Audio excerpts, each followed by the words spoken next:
Well, everybody, I don't know. Welcome to the show. Goose, Don, Rex, Ivan, Dan, Donald, David, Jason, Ed, Will, Sergio, Mark, Pauline, and then we've got regular subscribers Jan, Larry, Jim, Craig, Rosalind, Opal. Good to have everybody here. Market uncertainty is ramping up. And what does all that mean? What does it mean, JT? Check it out right here. Check it out. Economic Policy Uncertainty Index. So, we're not sure what's about to happen. Like COVID, and funny enough, everybody talks about COVID being the big market pullback situation, right? Well, look where we started, 2018. See how we ramped into this? And then COVID was the side effect back here. Like COVID happened in 2020, right? That was after this uncertainty. So this was rates raising causing this issue here. And uncertainty led to what? A big market correction. It's really a mind bender for people. Really a mind bender when you start to wrap your head around the fact that when I talk about the fact that it was on the charts before it happened. And now, Economic Certainty Index. Look at this. Look where we are right now. What happens when people... Think about it. Think about it. All right. If you're not sure what's about to happen, if you're going into any event and you're not sure what's about to happen,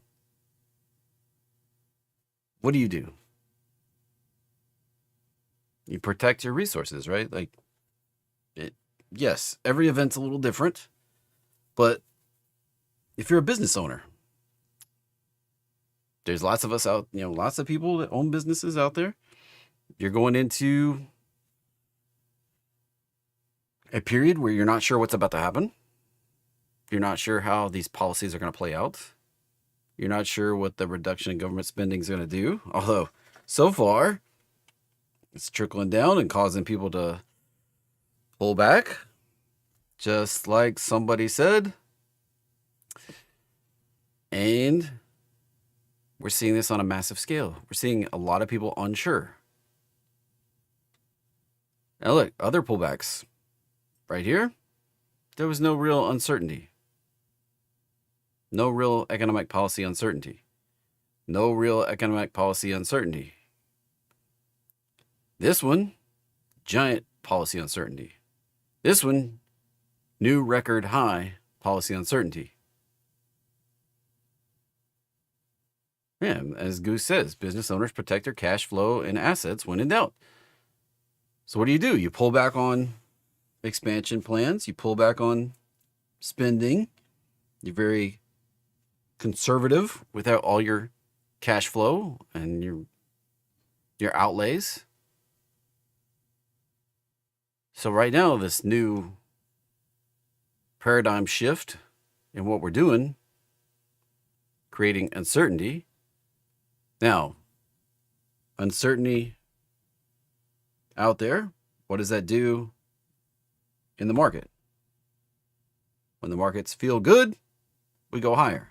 When we're pretty confident about what's coming, the market goes higher. We drift higher, we move higher, we grind higher. When the market's pretty sure about what's happening, we go higher. Right here, we go higher. When we start feeling a little unsure about what's happening, the market kind of stops, grinds, sometimes pulls back.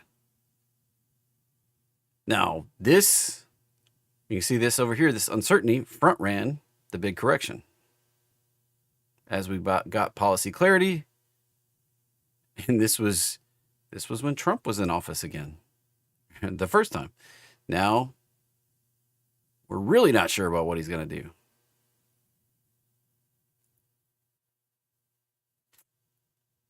Just warning, There could be a bigger pullback cooking here. Doesn't have to happen fast. Like this could last a little while. This is definitely ramping up though. It's another caution light. Now, we went from overbought to oversold in 8 days. If you felt like this has been pretty fast, there you go. That's 2 standard deviations above or below the 50-day moving average that define overbought and oversold conditions. Extreme. So we dropped from here to here in 8 trading days. So we're 2 standard deviations below the 50-day moving average, basically. Wonderful news, wonderful things. Hey, welcome everybody. Welcome, welcome, welcome.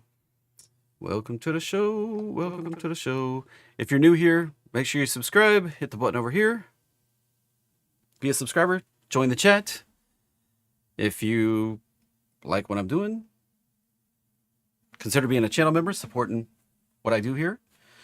I do appreciate every person that watches every single day.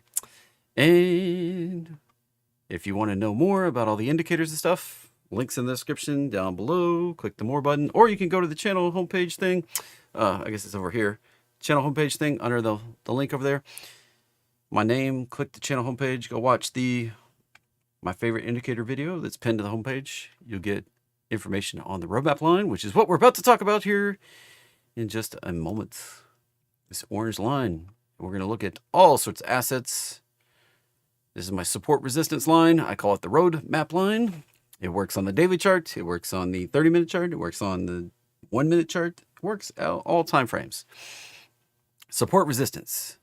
When we're below it, it's resistance. Resistance is that price above us that we just can't bang through. Right here. Right here. Just can't bang through. When it's above us, we just can't get through. When it's below us, it's support. So it's a support resistance line. Right now, gives the S&P 500 some downward bias. All right, coming up this week, let's jump over, talk about what we got cooking. We've got nothing really happening today, but we've got some ISM manufacturing PMI and stuff like that. Can cause a little bit of move. Trump can jump in here and speak anytime he feels like going live. Already set to speak tomorrow evening. Wait, that's last week. Sorry. Should have jumped to this week. Nothing this week. Yeah, there's Trump speaking. As I said, Trump speaking tentatively today. There we go. The 10th. JOLTS jobs tomorrow. CPI. This is a potential market mover here on Wednesday in the pre-market, 8:30 a.m. Thursday, we get PPI. So this is less of a market mover, but still potential.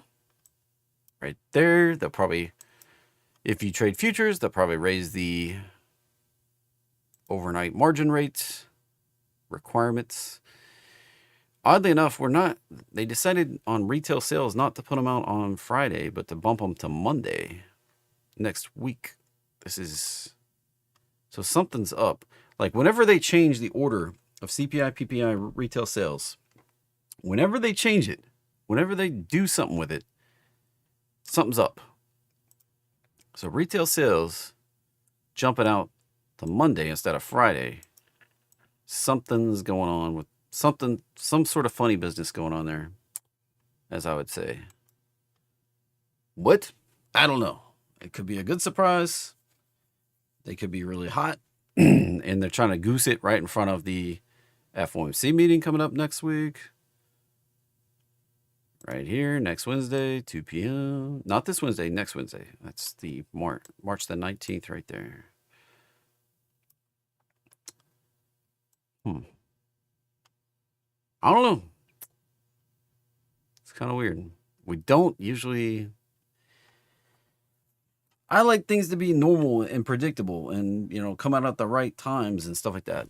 Almost every time when they flip CPI and PPI, it's not flipped this week. Just almost every time when they put PPI before CPI, we get some sort of surprise. And usually it's not a good surprise. So right now, these two are in the right order, CPI, PPI. But retail sales isn't like usually comes out the next day. Well, it either comes out with PPI or it comes out the next day. And right now they're pushing it out to Monday. So that's odd. Yeah, it's either positive or negative. yeah, it's either positive or negative. So we'll see. Something's up. That's should get your ears perked up, basically. We've been running a little light on retail sales. It was a big surprise negative last time. Are we going to surprise even more negative this time? That would be a kind of a larger anomaly on the downside.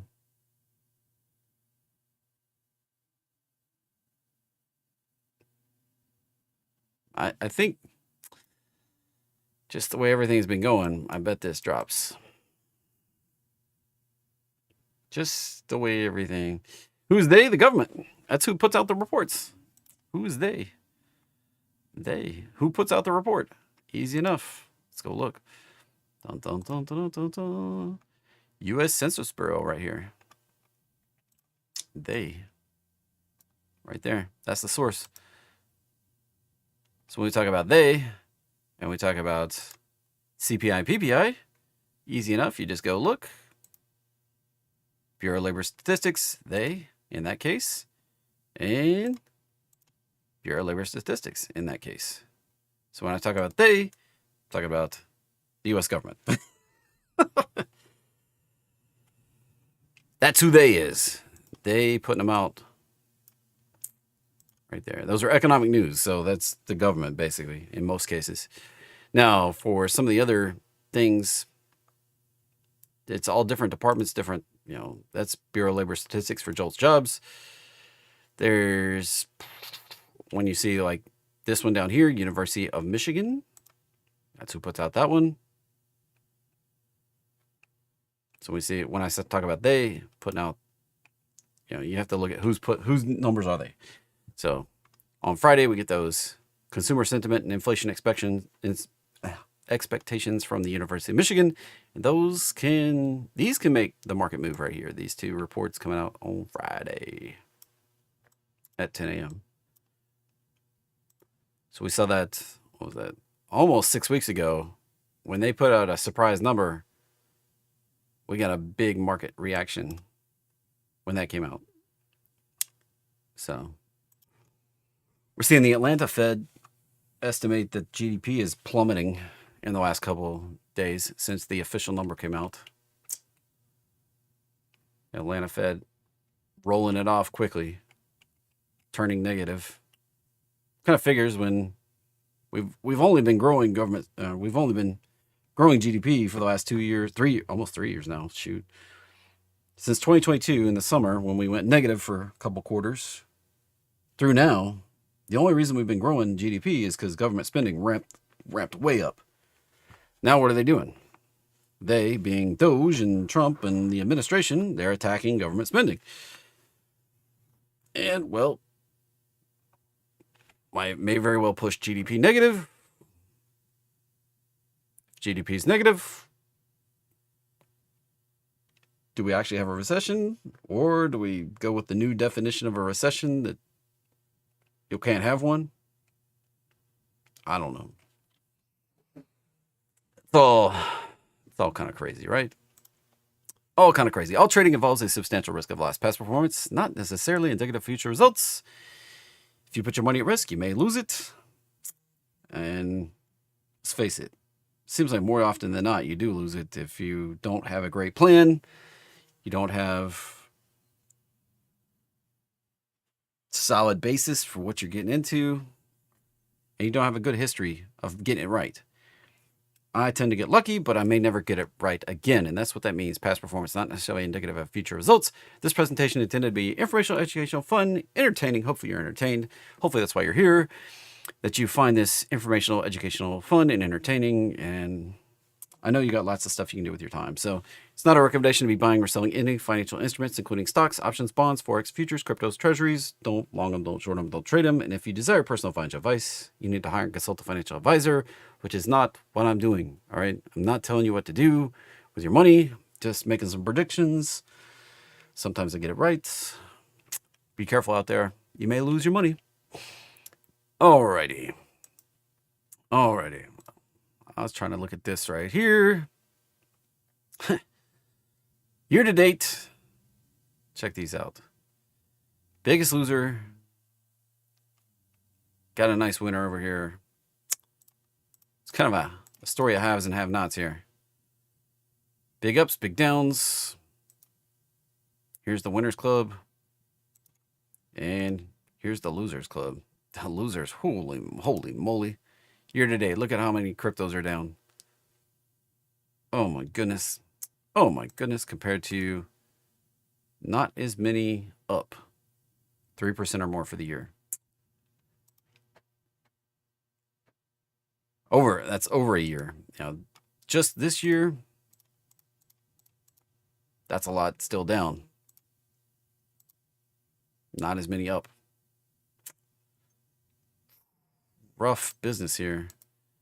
And those are flat for the year. Of course, that's a lot of the stable coins. Imagine that. Just looking at this month. Well, that's still a lot down. Bitcoin, Ethereum, XRP, Solana. A lot of the majors here. The news last week, late in the day, was kind of disappointing. The crypto summit, kind of a big dud. That's what I would say. For those of you that maybe didn't want to watch it or don't understand what they said, I had 3 big takeaways I posted on a lot of my social media, and including Discord. Posted it in Discord, posted it on Telegram, posted it on X. Bitcoin currently held. Any Bitcoin confiscated by the U.S. government and that's held by the government will be added to the reserve. Nothing is going to be sold. Nothing's going to be bought. They're going to take the altcoins that they have and throw them in there too. So the non-Bitcoin cryptos that are held, they're going to be put in the stockpile. Nothing bought, nothing sold. XRP was really banking. We saw Solana and XRP really banking on those being bought, but they're not. So we're seeing some pullback now. And then we're not going to hold them, but the Treasury Secretary and the Commerce Secretary are authorized to create a budget-neutral strategy for acquiring coins, provided those strategies have no cost to taxpayers. So to me, that says, unless they figure out some magic way to buy crypto, we're not buying any of these coins right now. Unless we authorize Congress or Congress authorizes some sort of thing. So we'll talk more about these coins here in a minute. Just thought I would address that since that was big news late in the day on Friday. And it was kind of a dud. I was really, really disappointed. And we see that disappointment carry into the Bitcoin market over the weekend. Pulling back. This is the futures that opened, gapping down. Looking at the spot market price. Higher low, but lower high. It doesn't look too good, everybody. We missed this support zone right here. We may need one more dip. Where does that come from? It comes from that high. Right back there. That would be back testing the breakout level, basically. From last year. We went up, made an extension. We'd come back and back test that level. Not what I want to see, but corrections. We stay in a correction until we prove otherwise. So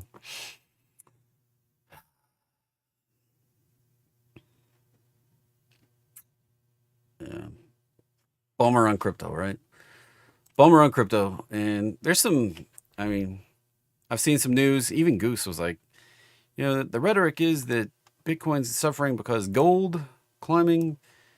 But if we look at how much market cap gold is added right there versus this right here, and we're talking this barely moving by a few billions of dollars versus this adding trillions of dollars.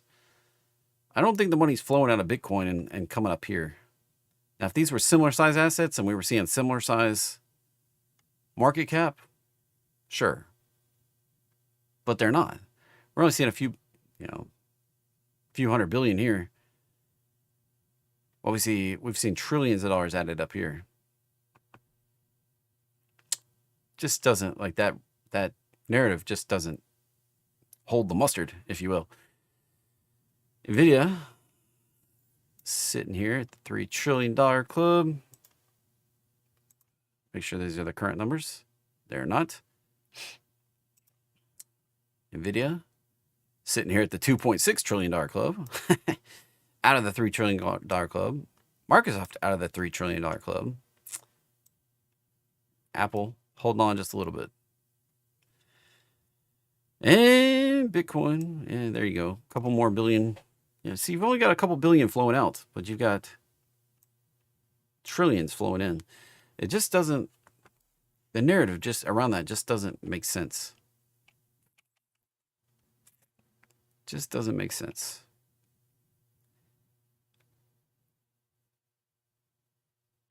And billions of dollars here does not equate to trillions of dollars up here. Gold's just not leveraged like that. If you want to see this chart, it's 8marketcap.com. It's Infinite Market Cap is the website.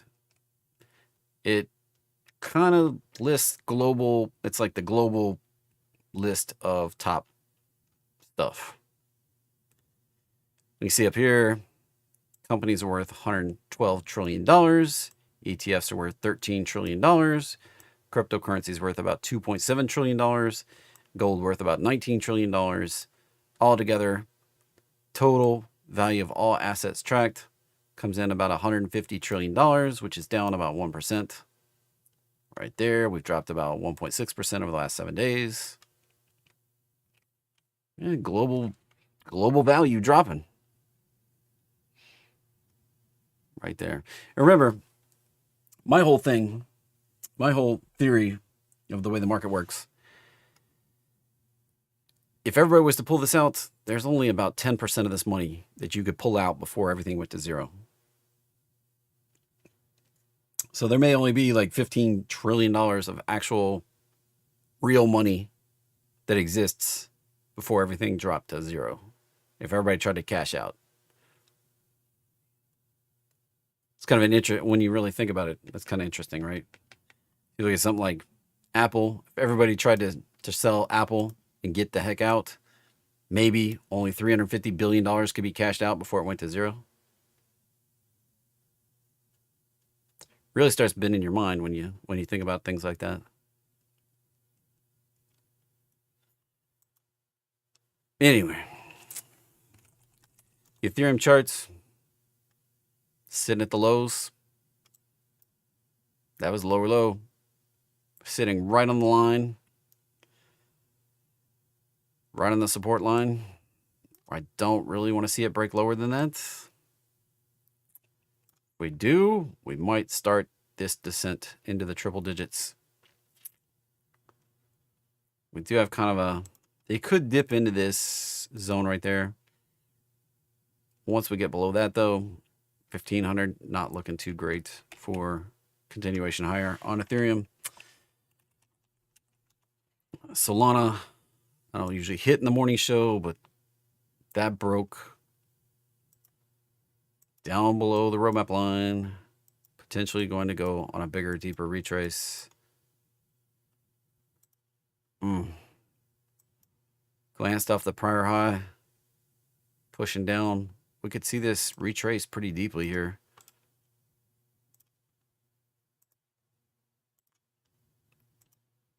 Could come back down to this zone right here.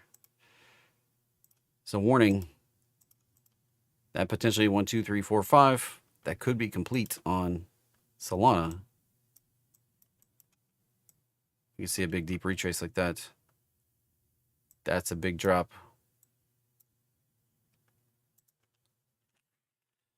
XRP, I'm just going to hit a few of these. Still holding up on the roadmap line here. Still holding up. Riding it though. It's be really careful. If we start breaking down here below, if we start getting any kind of daily closes below that roadmap line, I'm very serious right now. 1, 2, 3, like first move down, 1, 2, 3, up into that high, 1, 2. If it starts pushing down very quickly, we could be right down in here on XRP. Be careful out there chasing these things. Be careful. Other awesome ones are all... To be honest, the crypto market looks pretty bad right now. We may see a great altcoin shakeout. Oh gosh, man. I've been calling for that for a few years. I think we're going to see a lot of the altcoins just plummet out. Plummet out. And right now there's almost 12.5 million cryptos. This number is exploding. And a lot of them are coming on to the Solana network. Solana basically made it super easy to create a sub coin that runs on the Solana network, and that has exploded. And then all the people just putting out absolute garbage coins, just complete crap coins, trying to make a buck, a quick buck out of the market. It's kind of shaking the confidence in Solana. Turn people off. People aren't really up for getting, putting $1,000 in and watching it go to zero in 5 minutes. It's been kind of detrimental to the crypto. Like that, people doing that, detrimental to all of crypto. Like, you want to know what I think's like wrong with crypto right now? It's probably that. The fact that we've started exploding this, and this went from like 2 million, I don't know, 6 months ago, 8 months ago, 9 months, a year ago maybe, went from 2 million to 12 million. So we've had 10 million cryptos created in the last year. Think about it. How many can you keep up with? I barely keep up with the top 100. New stuff pops in here all the time. And what's the use case? Where can you go? Where can you go spend any of it? I've seen several places except Bitcoin. Few places except Ethereum. Never seen anybody except XRP. Not a real legit business. I've seen donate to me online, but pretty much all the rest of these, never seen a place where you can actually spend them. So it's not really like money if you can't use it for a transaction. Be careful out there. A lot of speculation in this market. Seeing extreme fear. Altcoin season, not really happening. It's more of a Bitcoin dominated market right now. Seeing 60% of the entire crypto market represented in Bitcoin. Ethereum has dropped to 9%. It's pretty low. Pretty low. Those two combined, like 69.7%. Seeing Ethereum just suffer. Not strong. Now, coming into the market today, what we got cooking? Jump down, take a look. We're back near the lows from Friday. Friday, we did make a lower low in the markets. We tested into the zone. We almost got the gap fill. We kind of tested the waters there. Now, like 90, maybe 95% of the time, I don't have an exact firm number on this. We don't bottom on a Friday for the S&P 500. Got this gap fill. It's been hanging since back here in September. I was speculating on Friday that we're probably going to gap fill it. The fact that we don't typically make a bottom in the market on a Friday, carrying forward, watch for a dip. We may dip it down, fully overlap that July high before we can make a bottom here. Now, it doesn't have to. Be careful out there. It doesn't have to. Doesn't have to. Be careful.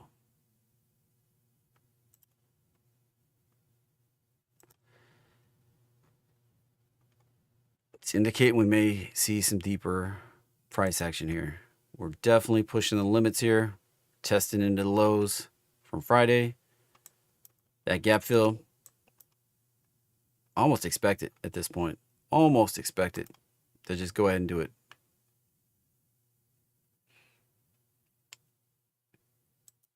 That would be right around 56.40 on ES. If we could do that, that might mark the bottom. In Q, NASDAQ still pushing lower. This thing's still pushing down. We're below that high from back there in August. We're well below the July high on NQ. Well below it. That low from August up to the high we made in December. Think about it. While S&P made some new all-time highs this year, NASDAQ did not. This is showing some weakness. Right here, we may come back all the way down into this 618 zone here.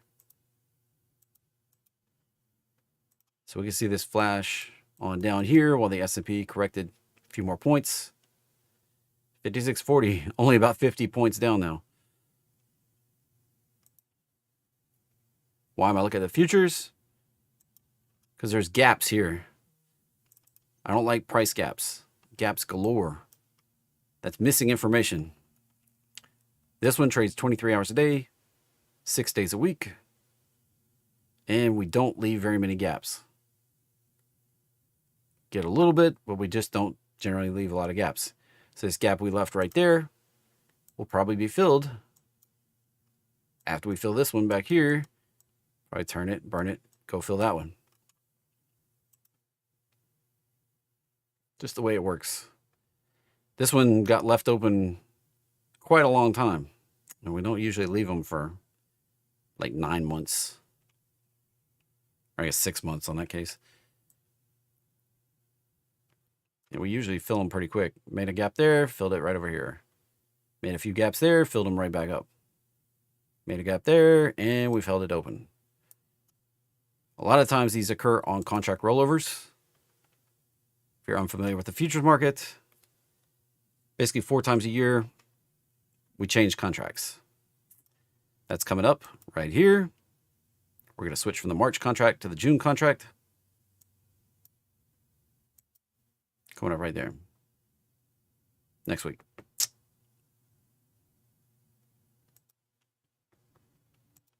In Q, still looking rough. Still looking rough. Russell, we're at the target zone. We may push on down to that 1984 level. We're at the downside target that I thought we would hit, that I talked about all the way back up here. Shocks me sometimes. Absolutely. I mean, I'm just surprised we did it that fast. Oil is sitting under this uptrend of lows. We may come up and back test it.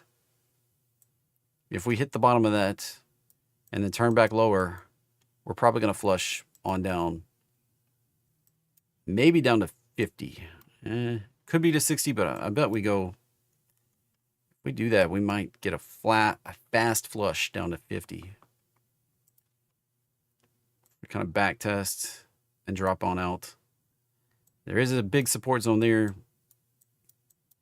but that might be the operative drop right there. Now, if we break back up through the roadmap line, 90 is the upside. A big, very big, wide range. Increased volatility potential in oil. Not really trading it either way right now. How would you trade it? If you wanted to, you can buy this guy long. You can buy some shares here if you think oil is going to drop. Ultra short, leverage short. If you think oil is going to pop.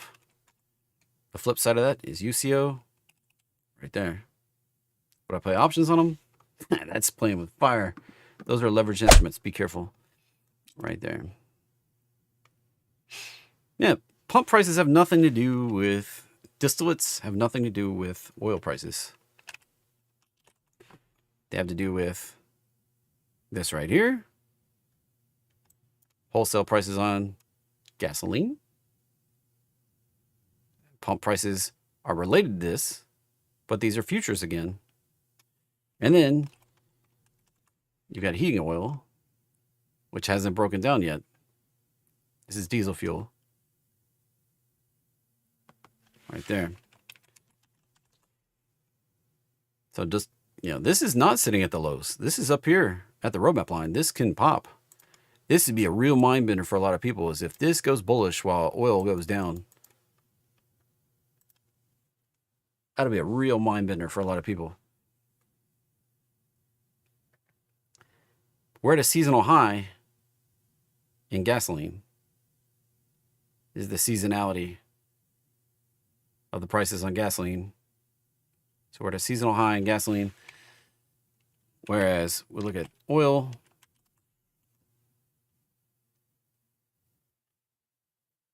The forward curve doesn't have a seasonality to it. But we do expect lower prices over the next 10 years. It does have a big drop off heading out into later this year in the forward-looking curve on futures prices. So we may see lower prices in actual crude oil, but we may see higher prices in pump prices that'll really mess with a lot of people. But we have a shortage of infrastructure for creating distillates in this country. We've outlawed refurbishment. We outlawed creating new ones. So it's kind of stupid. Environmentally, we outlawed refurbishing existing plants and we outlawed creating new ones. So as they get to the end of their life, they just go away. And now we have a shortage of distillates. Stupid. We have to import stuff. But gasoline and diesel fuel don't stay good for a long time. They actually rot. They actually go bad pretty quickly. Diesel fuel will grow something and destroy it. So, it'd be interesting, right? Be interesting. And then we have Brent is also, this is European oil, sitting down here at the lows. This one breaks. We could see this drop on out too. Similar price, not quite down to 50. This one probably bottom out around 60. Right there. So Brent is European crude prices. CL is West Texas Intermediate crude prices, light crude.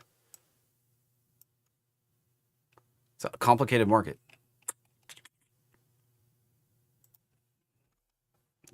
Gold. Gold trade's over. No movement. This looks like we're about to roll, though.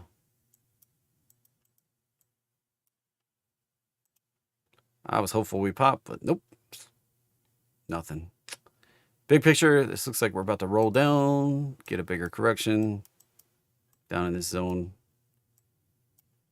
Shave a couple $100 off of gold. Could even hit the daily roadmap line down here. Gonna blow a lot of people's minds. Thought it was a safe haven. Guess what? Guess what? NKD and global liquidity indicating some trouble in Chinatown. So looking at this, we're kind of holding on this big uptrend of lows. We kind of got this dip back there in August. Big global flush. This is a lower high. Here's the warning. If we dip again, which at this point it's looking like we might dip again.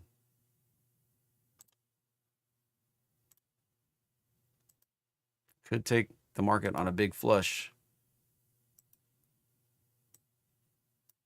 Probably going to get a lower low. Probably going to go right down here.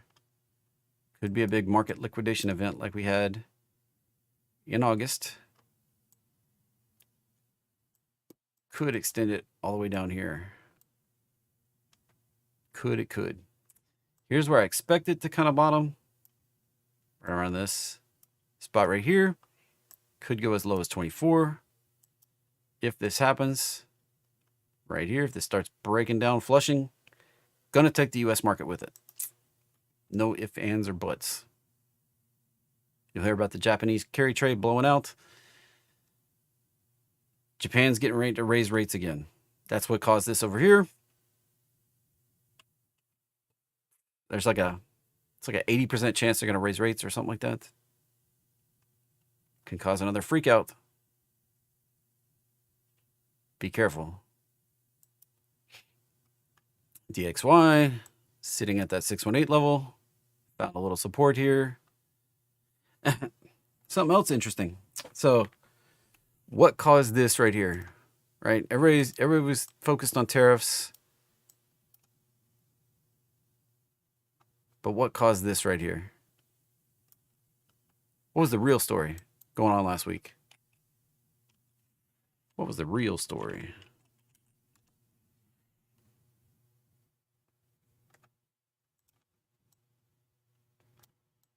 What made that? It wasn't tariffs. You may know what got announced last week? I wasn't even aware till last night. What caught everybody's attention? Made people fly into euros. Dump dollars and buy euros.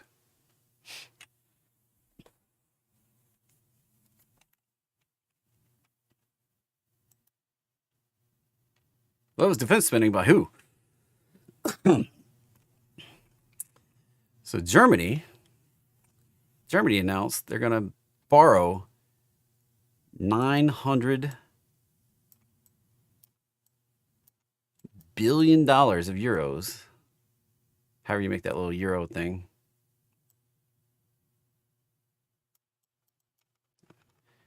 $900 billion of euros. They're going to borrow that and spend it on defense. And Germany. So money flew into that, expecting those bonds to get written for $900 billion.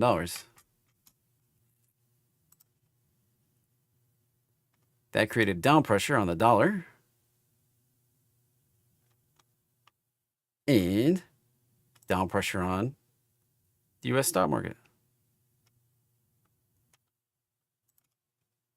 But wait, I thought the market was supposed to rally when the dollar drops. Guess what?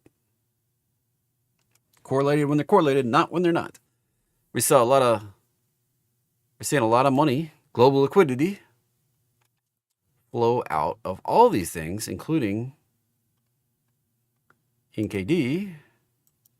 Seeing money flow out of all these things and into that potential money borrowed by Germany at $900 billion. It's kind of interesting market dynamic, I think. So that was the big, something called BUND, B-U-N-D. There was a lot of money flowing into BUND buns last week. How do you trade it? It's not really US tradable. From, not something I'm getting into. I try to keep up with all this stuff just to see where the money's flowing. Keep track of the money flow. You see what's going on.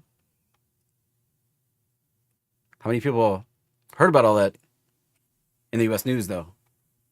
How many, I certainly didn't. Wasn't even in most of the news I found. It was the Goldman Sachs Trader Desk is where I heard it. Read his report over the weekend. He was really confused about what's happening. But where we saw this. I read this report here.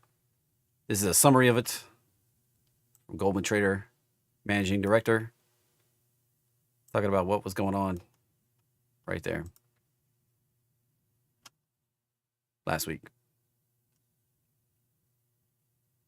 And we're going to borrow 900 billion euros and spend it on 2 funds covering defense and infrastructure spending. Right there.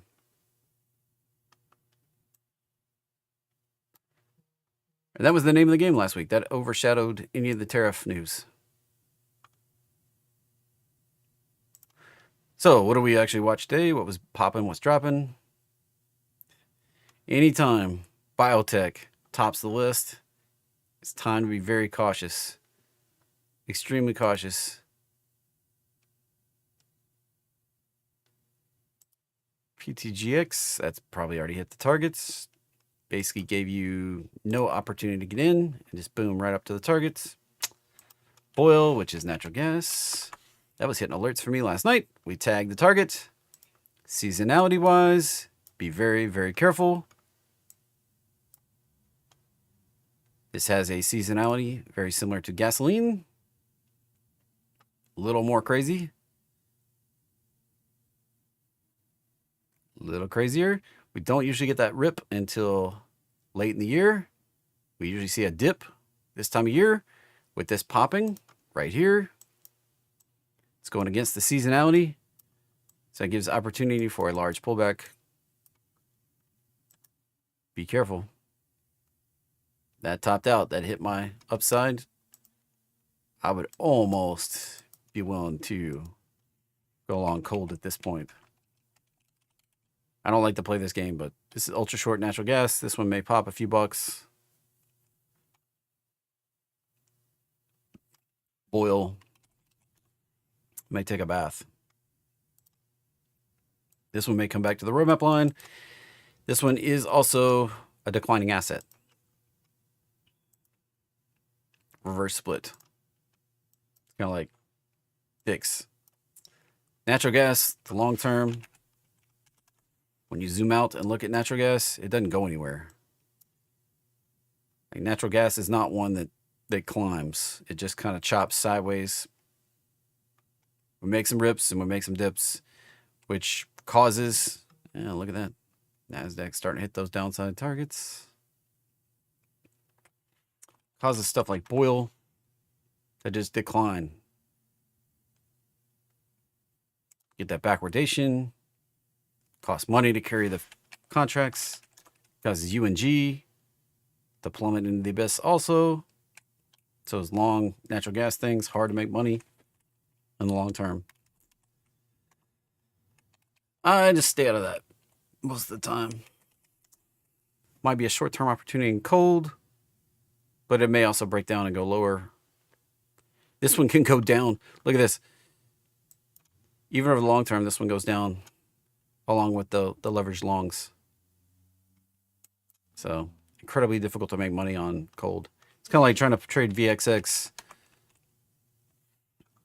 on VIX. Thing just constantly plummets out. And you're like, well, maybe I can trade short VIX, right? Well, that one's down too for the last couple months. It was on a heater, and then it came down. It's just been sitting here.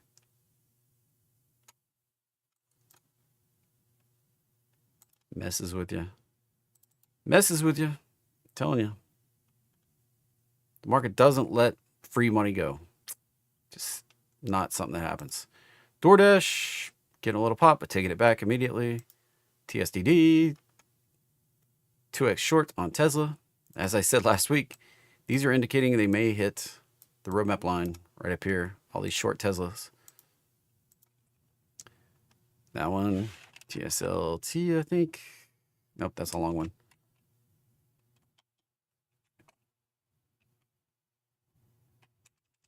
Can't remember them all. There's like so many of them.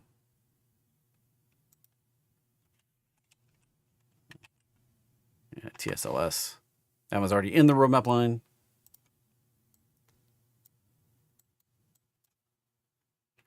Now,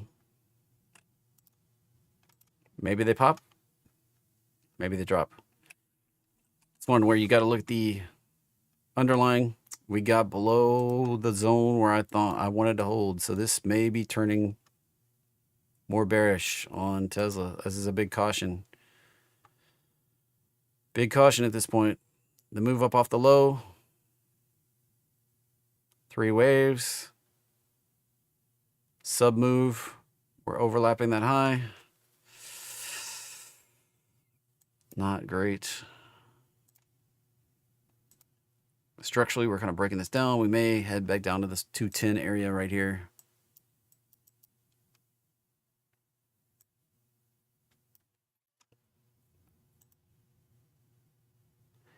Now, there's like 144 tickers on the decliners list. I'm not going to sit here and go through all of them. I'm going to run through, hit a few highlights, things I feel like are opportunities. I may miss some stuff, but time has shown that y'all don't really want to sit here. And you know, we've already lost a few people viewing the stream today. Hood, big opportunity coming up. We're near the daily roadmap line. I sold out up here when we spiked. I think I got 60. I don't remember what I got. $63 a share on my shares. Looking for this to hit this level at the minimum. Now, if this doesn't hold here, we may be cruising on down. The weekly roadmap line. This is still a relatively new stock. Only has a little bitty piece of weekly roadmap line. 22. Right here where the kind of breakout level was. Maybe where we're cruising down to. Doesn't matter how good a performance they're doing, how much money they're making. We're in a correction right now. This was a crazy rip off these lows. Back here at $6. Went from 6 to 60. That was an awesome opportunity. But now we're going to correct it. Shopify. That's another one I got an eye on. We hit the daily roadmap line. Looking for this to hold that breakout level. See this high back here? That high from a year ago. We came up to it. We gapped up. That's a breakout.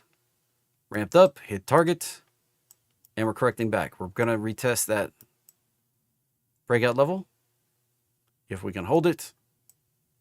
Nice big fat opportunity to go higher again on Shopify. Now, if we don't hold it, could quickly take us back into the 60 area on Shopify. Some other opportunities. Baba pulling back a little bit. Still think this is set for an extension. Just getting a little consolidation up here. Probably going to extend it up to this 170 to 200 area up here. Google sitting under the roadmap line. It's probably going to get a bigger flush here. Wanted to see that pop turn back above. We didn't. Very cautious here. We may come back down into the lows we had from back in September on Google.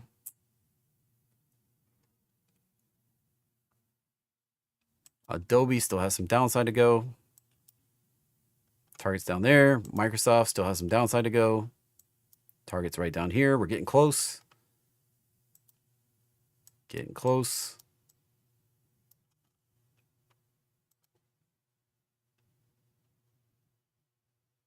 Tesla, looks like we're going deeper. Netflix, almost to the roadmap line. Watch for that to hit and hold. Can go quick. Might truncate. Coinbase, retesting the low. May dip on down to this area. Support right down in here. On Coinbase. CRWD, down below the roadmap line. This is not looking like we're going to hold the roadmap line. This may go on a deeper retrace here. Possible on down in here. That'd be the 618 retrace of that move up right there. That can set up a measured bounce to go much higher if we hold that zone right there around 280. PLTR. Know lots of people are interested in this one. Still, roadmap line. I would expect that to. I'm going to be really surprised if we don't go hit that right there. It's going to surprise me. NVIDIA. Well, guess what? I won't be surprised one bit if we come down, make a lower low, or even extend it down into the 70s right there. Not going to be surprised a bit. A lot of people will be, not me. MU still chopping in the range. Here's the resistance. Here's the support. Still in the middle. Not really any bias either direction at this point.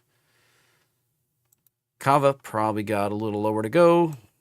Probably going to dip on down here. Why? Why would I suggest we're going to dip that far? That was the breakout right there. That's the 618 retrace. That was a monster move. Topped out. 1, 2, 3. Right back down. Like that. If we can dip in there, hold it, turn back higher. Opportunity to go higher again. Let's see, Datadog working on a potential. Just a little bit lower for supports. Could dip on into this 90 area. That would be normal, expected. Right there. If we dip on in there, hold it, sets up the bigger upside potential all the way up here.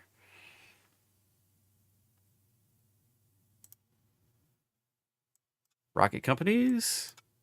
So we did the big bounce, come up into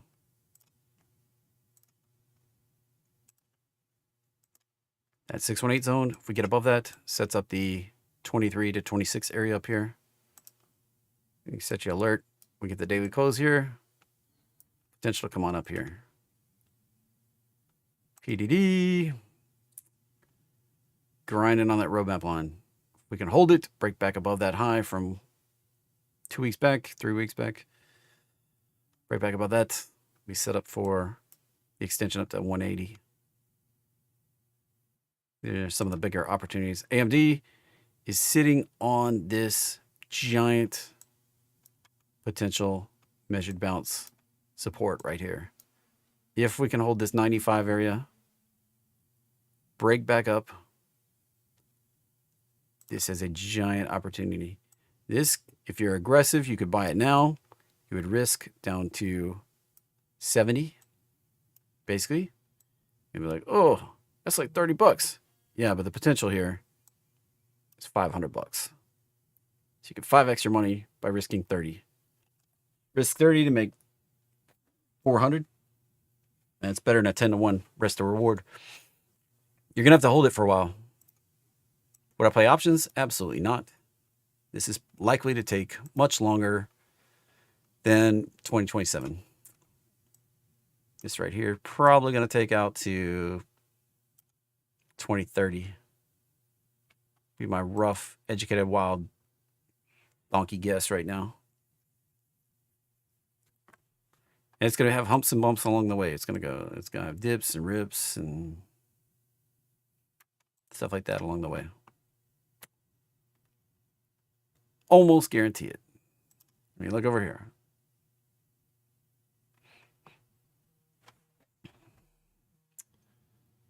Dun, dun, dun. Let's see. Other opportunity. There's lots of stuff I could talk about, but I'm just looking for some ones that I know have potential opportunity. Apple here. Sitting on the roadmap line. If we break down below this low from back here in January, probably going to extend it down to the 204 area. As long as we can hold that roadmap line, which we've been holding really well this year, as long as we can hold it, the upside is 266 right now. So big red flag if we start breaking below 225.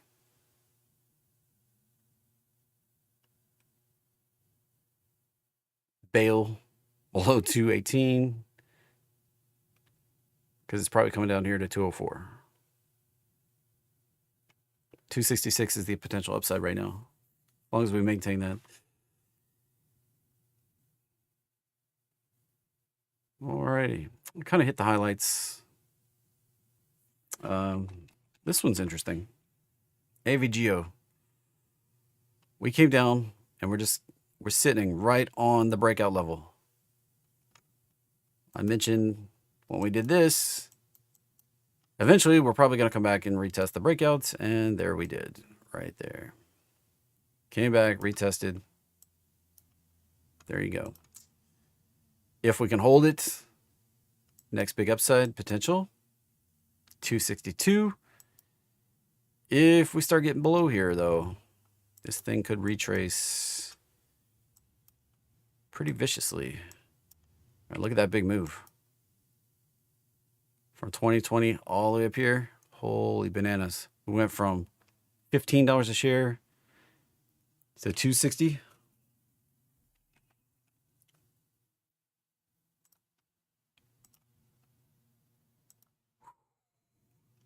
We could be back below. We could be back to this consolidation right here.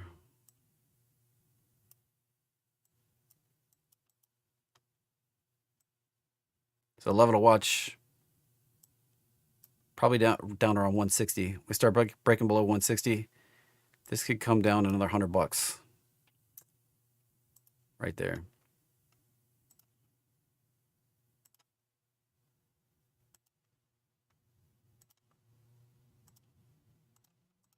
I really want to see it hold and turn higher. That's the operative move that I'm looking at right now that I want to see hold. Just saying, if we start breaking down below that, below the breakout level, if we start breaking down below it, get below the consolidation, just below the breakout level, it's maybe indicating we're going on down somewhere in this 40 to 60 area. Another $100 down on AVGO. That's rough. Carvana. Uh-oh. Uh-oh. I have a put on Carvana. We're getting below that low from back here early in the year. I was warning, if we start breaking down below that, get a larger retrace on Carvana. They did buy their first dealership, but they made a wicked move up from $3 to $300. 100x move. Wouldn't surprise me one bit to retrace this back down to that level right there. At least back in where this consolidation was. Wouldn't surprise me one bit. You know that consolidation right there? I think this was hype. That may be true value right there. Be careful chasing Carvana. Up or down. I have a very limited risk position. Eli Lilly coming down for another roadmap test. If we can hold it, potentially turn us up to 1,000. We did turn down right. We pushed up just through the gap fill and then retrace it hard. Potential to go up here. NVO announcing that they're going to put out a cheaper consumer version of GLP-1 drugs. But obviously that's not strong either. So getting hit all the way around. HIMS, another hype. Probably going to come back to the roadmap line there.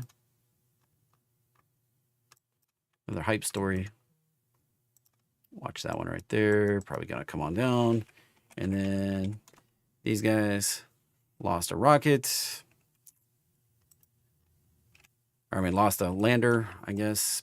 Watch out for them to come on down.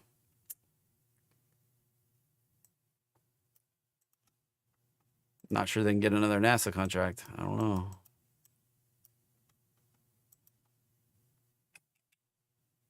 Pretty rough right there. Alrighty. I'm going to wrap it up here. Thanks for coming, everybody. Not giant opportunity. I did bring a bonus trade before everybody skips out here. Bonus trade for today. Potential PCAR right here. Has a potential 114. Stop below 98. That's a $4.55 upside. Has an 85% win rate with a $1.56 profit factor on 35 trades since 1972. So it's been around a long time. PCAR. Check this out. It's actually up. We have the bigger pullback in place. This would be a smaller three-wave retrace inside here with that upside right there. Coming up strong. So that one. And if you wanted to hold on for the bigger potential upside right there. There you go. Stop out would be down below the low. $1 below the low right there, around 98. Looks like a pretty solid play right there. This one's up today, pretty big too. Pretty good right there. So that's the bonus opportunity. Now, bias for the day. I'm still kind of thinking we might go. Ooh, we're getting really close. Really close to going to fill that gap right there. Today might be the day. See what we can do here. Satisfied the lower low condition. Didn't bottom on a Friday. Made the lower low. Satisfied. So it can bounce today. Doesn't have to go any lower today. Caution, caution, caution. Does not have to go any lower the rest of the day. That satisfied the condition. We could be done on the downside here. Any point. So watch for a reversal. Start cooking on the 5-minute chart before they go to the 15-minute chart, before they go to the 30-minute chart. So that's how you watch for a reversal. Set you some alerts. Start breaking above the morning highs, the opening highs. That's an indication we're going on up to at least retest the roadmap line. If we get above it, probably going on up and out. All right. It's kind of that's how to watch. So made the lower low. Satisfied the lower low condition. Didn't bottom on a Friday. Have a great day, everybody. I'll be back again. Same bat time, same bat channel, 9:15 tomorrow morning. Do it all over again. Look for opportunities. See you later. Bye for now.